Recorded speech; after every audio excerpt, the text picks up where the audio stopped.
अब हम लोग पढ़ेंगे प्लांट टिश्यू। क्या पढ़ेंगे? Plant tissue. अब टिश्यू देखिए, टिश्यू अगर देखा जाए, टिश्यू का मतलब होता है ऊतक। क्या हो गया? टिश्यू का मतलब होता है ऊतक। क्या होता है?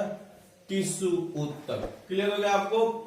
इसका मतलब होता है कि जैसे हम लोग पढ़े थे कोशिका, और कोशिकाओं के समूह को ऊतक कहते हैं, यानी group of cell known as tissue. लेकिन साथ साथ इसकी यह भी चीजें हैं कि जो उत्पत्ति में भिन्न भिन्न हो सकता है, ओरिजिन में, उत्पत्ति में भिन्न भिन्न हो सकती है, संरचना में भी भिन्न भिन्न हो सकता है, परंतु कार्य एक करते हो, यह उसको ऊतक कहते हैं। तो अगर हम परिभाषित करें तो कोशिकाओं के समूह को ऊतक कहते हैं जो कार्य में एक समान हो, परंतु ओरिजिन, संरचना में अलग अलग हो सकते हैं, और कार्य में एक समान हो। इसको क्या कहते हैं? ऊतक कहते हैं। क्लियर हो गया आपको? क्या कहते हैं? ऊतक कहते हैं। यानी कि ग्रुप ऑफ सेल्स, इसमें कह सकते हैं ग्रुप ऑफ सेल। सेल्स, कोशिकाओं के समूह को क्या कहते हैं? ग्रुप ऑफ सेल विच, जो परफॉर्म यानी पूरा करती है एक वर्क, एक फंक्शन। क्या करती है? एक फंक्शन, एक निश्चित काम करती है, तो उसको क्या कहते हैं? ऊतक कहते हैं। जो ओरिजिन एंड स्ट्रक्चर में डिफर। बात समझ में आया? जो कि क्या होगा? कोशिकाओं के समूह को ऊतक कहते हैं जो एक समान कार्य करती हो। कोशिकाओं के समूह को ऊतक कहते हैं जो एक समान कार्य करती हो, जो संरचना में या उत्पत्ति में भिन्न भिन्न हो सकते हैं, परंतु कार्य में एक समान होते हैं, तो उसको क्या कहते हैं? ऊतक कहते हैं। बात समझ में आया? अब इसके बाद अगर हमें पढ़ना है तो थोड़ा देना पड़ेगा प्लांट एनाटॉमी। प्लांट एनाटॉमी, बात समझ में आया? एनाटॉमी यानी पादप आंतरिकी, यानी कह सकते हैं कि ब्रांच ऑफ साइंस। क्या हो गया? Branch of science in which study about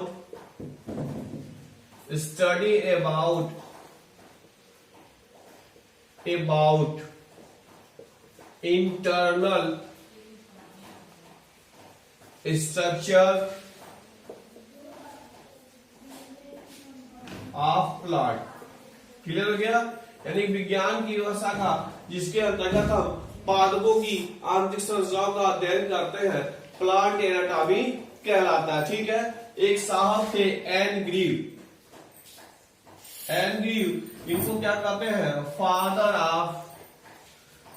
of plant anatomy. Clear हो गया? Father of plant anatomy. बात समझ में आ गया? अब एक साहब थे के चौधरी, इसको कहते हैं father of Indian father of plant anatomy. बात समझ में आ गया? आपने पढ़ा कि एन ग्रीव को क्या कहते हैं? Father of plant anatomy. और कौन है ये? के चौधरी को Indian father of plant anatomy कहते हैं। बात समझ में आ गया? और जो है, जो ऊतक शब्द है, कौन शब्द है? टिश्यू जो शब्द है, यानी ऊतक, उनको दिया था एन ग्रीव ने। क्लियर होगा आपको? एन ग्रीव ने ही क्या किया था? टिश्यू शब्द का उपयोग किया था। बात समझ में आया? तो प्रश्न पूछता रहता है who propose the term tissue. Clear हो गया? ये हम लोग किस पे पढ़ रहे हैं? प्लांट टिश्यू की बात कर रहे हैं। किसकी बात कर रहे हैं? प्लांट टिश्यू की बात कर रहे हैं। तो एन ग्रीव ने टिश्यू शब्द का प्रयोग किया था। क्लियर हो गया? क्या हो गया? क्लियर हो गया? ठीक है। हम अगर देखेंगे कि जो प्लांट टिश्यू है, कौन टिश्यू है? प्लांट टिश्यू को मुख्यतः हम लोग दो प्रकार से करते हैं। एक होता है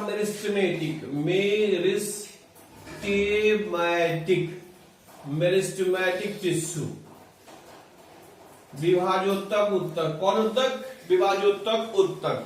दूसरा है परमानेंट टिश्यू। क्लियर हो गया। मेरिस्टेमेटिक टिश्यू को हम लोग कहते हैं विभाजोत्तक उत्तक और परमानेंट टिश्यू को स्थायी उत्तक। कौन उत्तक? स्थायी उत्तक। यानी कि हम कह सकते हैं कि पादप जो टिश्यू है, प्लांट टिश्यू है, उसको दो हिस्सों, दो भागों में बांटा जाता है। एक को कहलाता है मेरिस्टेमेटिक टिश्यू और दूसरा कहलाता है परमानेंट टिश्यू। परमानेंट यानी अस्थायी, मेरिस्टेमेटिक मतलब विभाजोत्तक। अब ये देखिए, जो मेरिस्टेमेटिक टिश्यू होती हैं वो विशेष प्रकार की कोशिकाओं के समूह होती हैं। विशेष प्रकार की कोशिकाओं का समूह का मतलब होता है यह ऐसी नाम से मेरिस्टेमेटिक विभाजन, यानी कि ये जो कोशिकाएं होती हैं लगातार विभाजित होती रहती हैं। क्या होती हैं? लगातार विभाजित होती रहती हैं और इनकी संख्या लगातार बढ़ती रहती है। तो इसलिए इनको हम लोग कहते हैं मेरिस्टेमेटिक टिश्यू, विभाजोत्तक उत्तक। क्लियर हो गया आपको। अब अगर देखेंगे कि जो मेरिस्टेमेटिक उत्तक होती हैं, इनको अगर देखा जाए तो इनको तीन भागों में बांटा जाता है। कौन कौन? जो मेरिस्टेमेटिक टिश्यू होती हैं उनको तीन भागों में बांटा जाता है। पहला आ जाता है एपिकल मेरिस्टेमेटिक टिश्यू, हो गया एपिकल मेरिस्टेमेटिक टिश्यू। दूसरा है inter calorie, CALARY, inter calorie meristematic tissue आप लोग लिख लेंगे, ठीक है। और लास्ट है lateral meristematic tissue.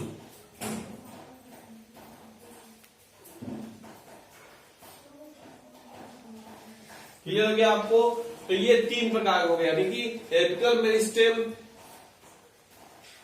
Intercalary meristem और लैटरल मेरिस्टेम। आगे हम लोग सबके विषय में पढ़ेंगे। एपिकल का मतलब शीर्षस्थ होता है और इंटरकैलरी बीच में दो नोड्स के बीच में पाई जाती है और लैटरल मतलब पास। तो इसके विषय में हम लोग आगे पढ़ेंगे। और अब हम लोग देखें कि जो परमानेंट टिश्यू होती है, कौन टिश्यू होती है? Permanent tissue.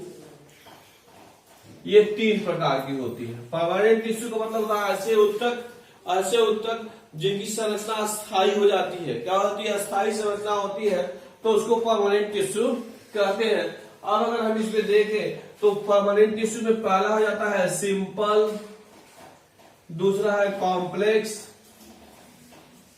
और तीसरा है स्पेशल टिश्यू। बात समझ में आया? अगर सिंपल में फिर देखें तो सिंपल में आपका होता है पेरेनकाइमा, उसके बाद से है कोलेनकाइमा, उसके बाद से स्क्लेरेनकाइमा। क्लियर हो गया? स्क्लेरेनकाइमा। कॉम्प्लेक्स टिश्यू में हम लोग पढ़ेंगे तो एक हो जाता है जाइलम है और दूसरा है फ्लोएम। हो गया। स्पेशल में हम लोग अलग पढ़ लेंगे। क्लियर हो गया? तो ये तो हम लोग पढ़े कि जो पौधों की जो प्लांट टिश्यू होते हैं उनमें क्या क्या होते हैं। आपने पढ़ा परमानेंट टिश्यू का मतलब होता है ऐसी कोशिकाएं जिसकी संरचना स्थायी हो जाती है, यानी कि कोशिका विभाजन की क्षमता समाप्त कर देती है, तो ऐसी कोशिकाओं के समूह को परमानेंट टिश्यू कहते हैं, स्थायी उत्तक कहते हैं। अब ये देखा गया अस्थायी उत्तक को तीन प्रकार से बनाया गया, सिंपल टिश्यू, कॉम्प्लेक्स टिश्यू और स्पेशल टिश्यू, यानी विशेष प्रकार के। अब अगर सिंपल टिश्यू को देखेंगे तो इसके विषय में हम लोग चर्चा करेंगे। ये सिंपल टिश्यू तीन प्रकार के होते हैं, पैरेनकाइमा, कोलेनकाइमा और स्क्लेरेनकाइमा। कॉम्प्लेक्स टिश्यू होते हैं उसमें जटिल संरचना में जटिल होते हैं, इनमें जाइलम और फ्लोएम है। इसके विषय में भी अलग अलग प्रकार से हम लोग पढ़ेंगे। और यह है स्पेशल टिश्यू। क्या होगा? Special tissue. तो बारी बारी से सबके विषय में हम लोग पढ़ेंगे।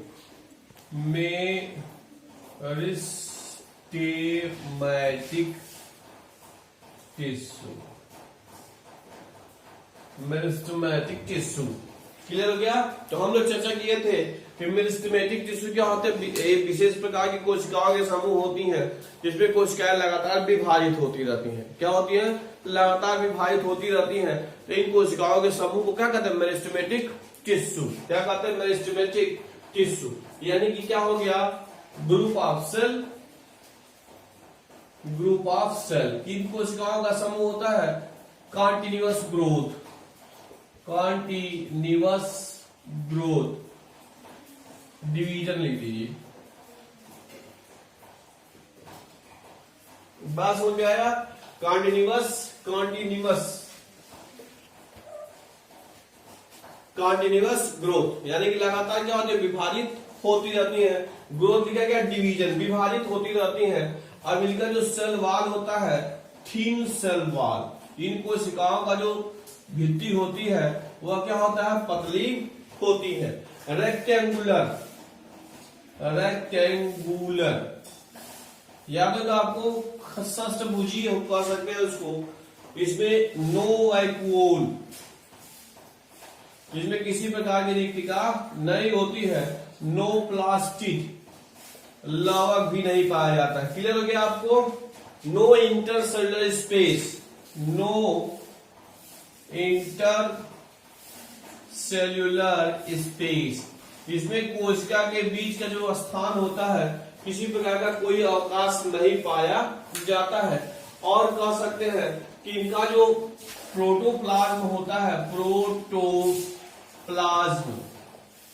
डेंस होता है।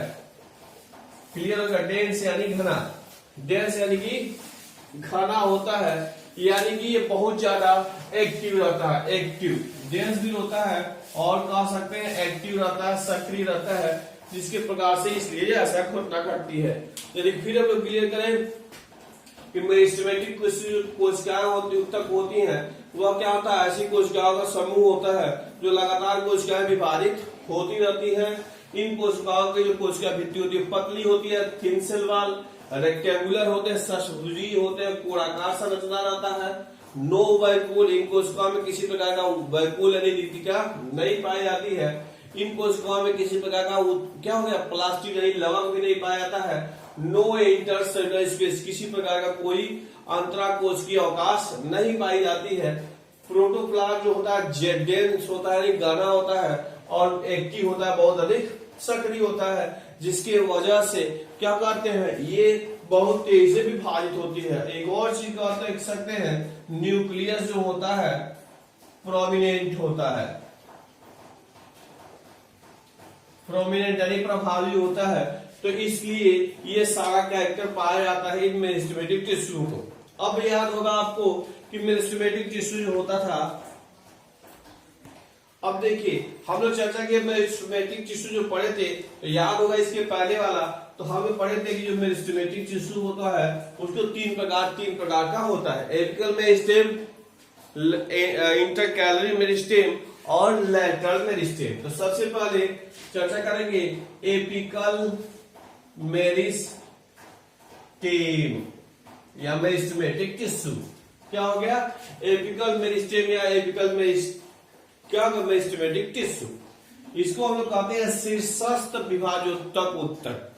शीर्षस्थ विभाजोत्तक उत्तक बहुत ज्यादा हिंदी में जाने की जरूरत नहीं है। अगर आपको हिंदी नहीं क्लियर हो तो इंग्लिश वाले ही लिख देंगे तो काम चल जाएगा। एपिकल मेरिस्टेम, बात समझ में आया? एपिकल का मतलब शीर्षस्थ। ये क्या होती है? पौधों के, जैसे मान लीजिए तना है, ये तना के सबसे ऊपर पाई जाती है। जो जड़ होता है उसके सबसे अग्र भाग पर पाई जाती है। यानी कि जड़, तना, पत्ती इत्यादि के अग्र सिरे पर पाई जाती है और इसके वजह से पौधों की लंबाई या जड़ों की लंबाई बढ़ता है। बात समझ में आया? तो कह सकते हैं ये जो उत्तक होती है, ये जो उत्तक होती है फाउंड ऑन, कहां पाया जाता है? फाउंड ऑन, पाया जाता है apical portion of stem, leaf and root. बात समझ में आया? यह पौधों के शीर्षस्थ भागों में, जड़, तना और पत्ती के शीर्षस्थ भागों में पाया जाता है। बात समझ में आया? अब चूंकि मेरिस्टेम है तो ये रेगुलर डिवीजन होता है, इसमें लगातार इसमें विभाजन होता है और विभाजन के फलस्वरूप क्या होता है, इसका पौधे की लंबाई चौड़ाई बढ़ती है। बात समझ में आया? एपिकल मेरिस्टेम, बात समझ में आ गया? तो इस प्रकार से ये पौधों की लंबाई बढ़ाने का काम करता है, जड़ों की, तनों की और पत्तियों की लंबाई बढ़ाने का काम करता है। तो अगले वीडियो में हम लोग इंटरकैलरी और लैटरल मेरिस्टेम के विषय में पढ़ेंगे। ओके।